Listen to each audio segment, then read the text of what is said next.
This is the IELTS listening test. You will hear a number of different recordings, and you will have to answer questions on what you hear. There will be time for you to read the instructions and questions, and you will have a chance to check your work. All the recordings will be played once only. The test is in 4 parts. At the end of the test, you will be given 10 minutes to transfer your answers to the answer sheet. Now turn to Part 1.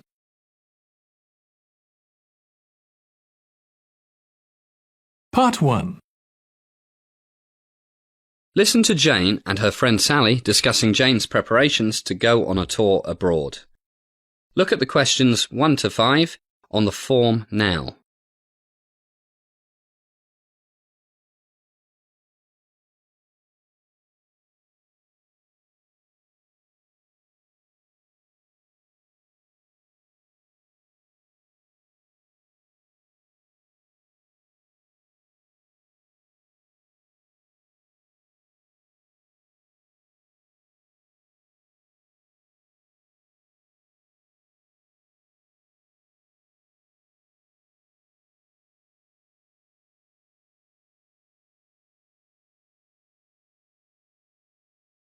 Listen carefully and answer questions 1 to 5.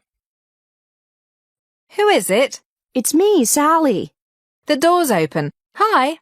Hi. So have you decided where to go for your big holiday?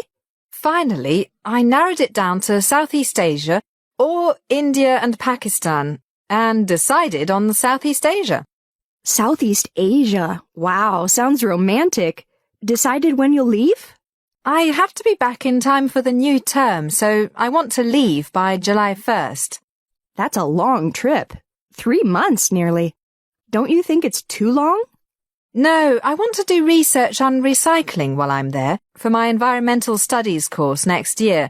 So I've got tons of things to do. I don't know where to start. First things first. Passport, air ticket, and money. How much money are you taking? I hear it's not cheap like it used to be. The passport's okay for another 2 years.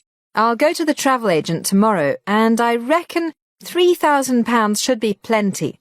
I'm glad I kept doing that horrible waitress job this past 3 years.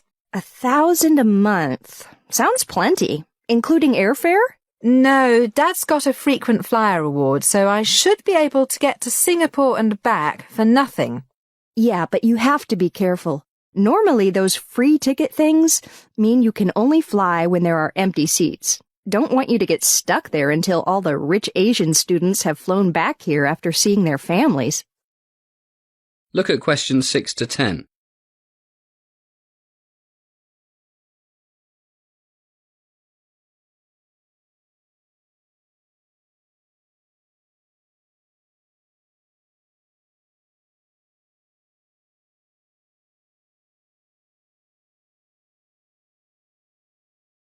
Now listen to more of the conversation between John and Sally and answer questions 6 to 10. I'll manage, but I'll see what the travel agent has to say. Gosh, July 1st. That's only a bit over 3 weeks. Inoculations. All sorts of nasty diseases in those tropical places. Have you checked out the health requirements? Didn't think of it. How do I start?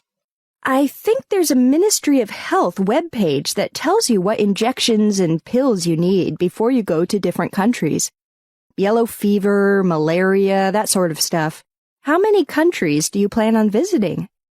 As many as I can. Singapore, Malaysia. I'd like to get to Sabah and Sarawak in East Malaysia if I can. Thailand, Cambodia, Laos, Vietnam, and Indonesia for sure. That's pretty ambitious. How do you plan to get around? As cheap as I can. Don't fancy flying much. Maybe I can get a boat from Singapore to Borneo. You didn't mention Borneo. Oh, that's the big island where Sabah and Sarawak are.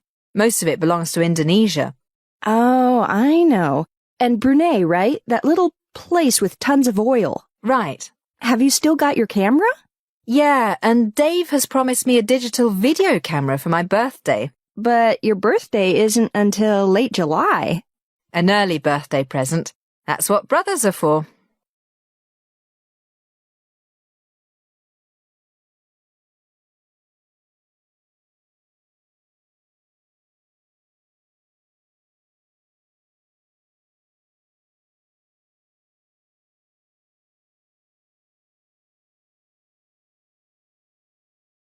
That is the end of part 1. You now have 1 minute to check your answers to part 1.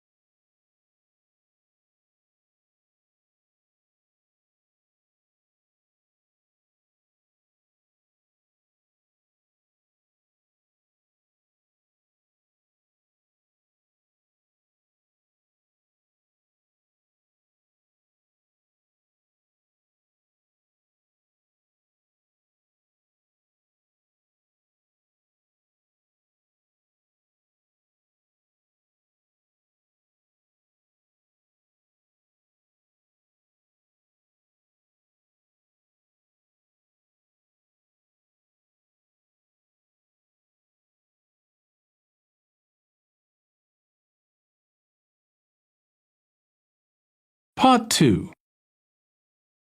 You are going to hear a talk given to Chinese students on going to study in England. First, look at questions 11 to 16.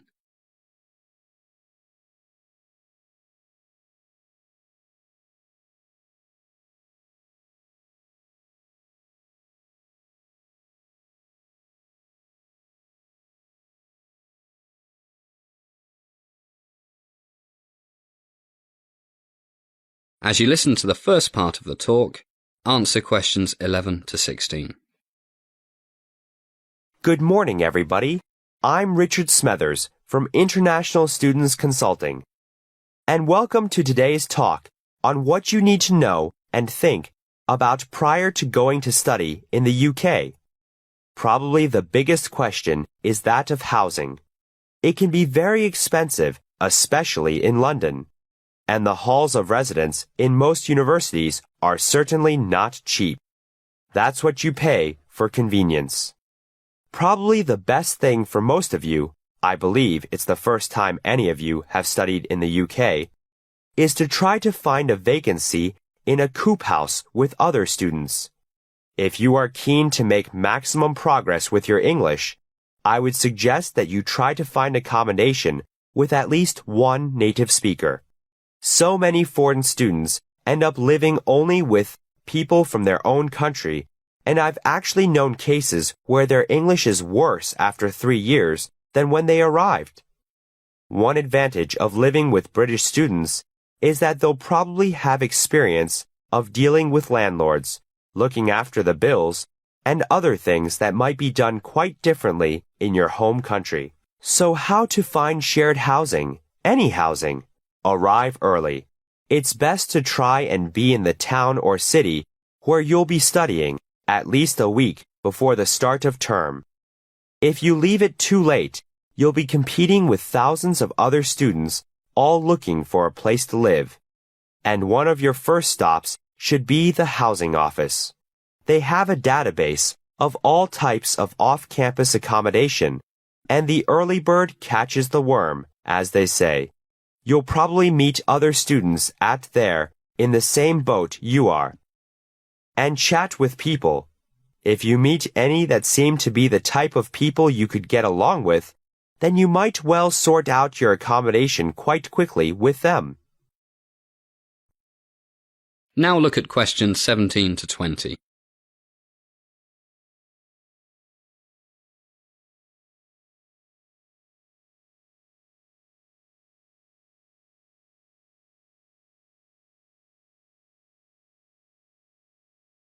As the talk continues, answer questions 17 to 20.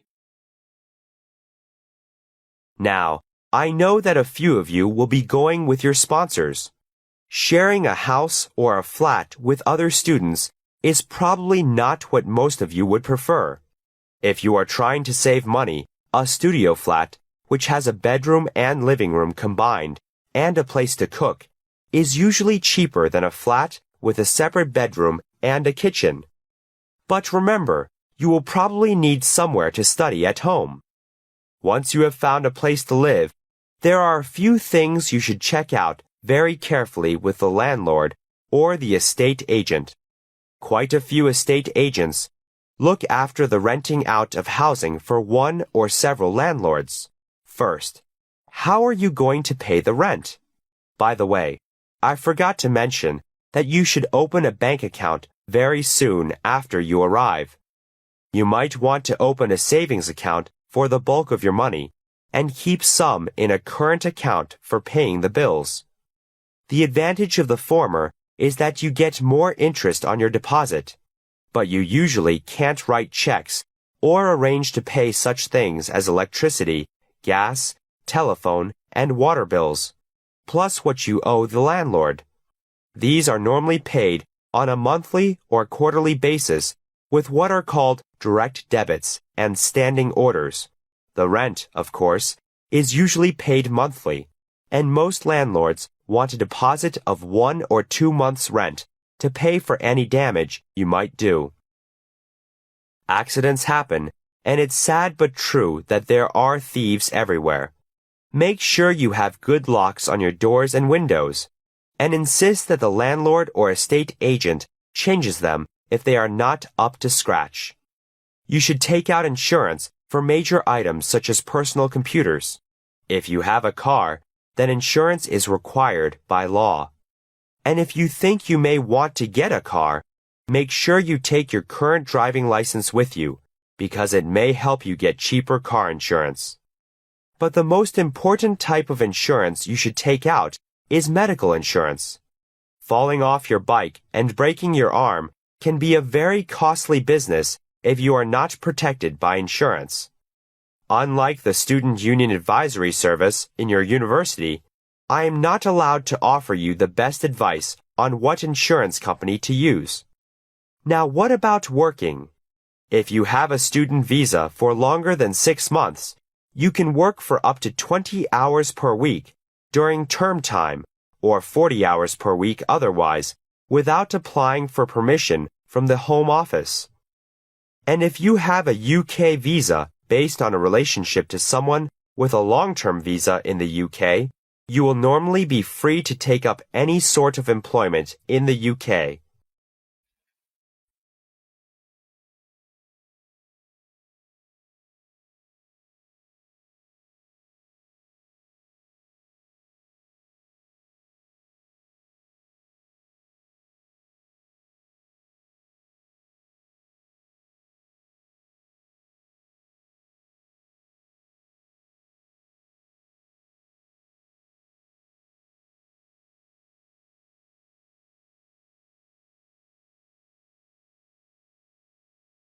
That is the end of part 2.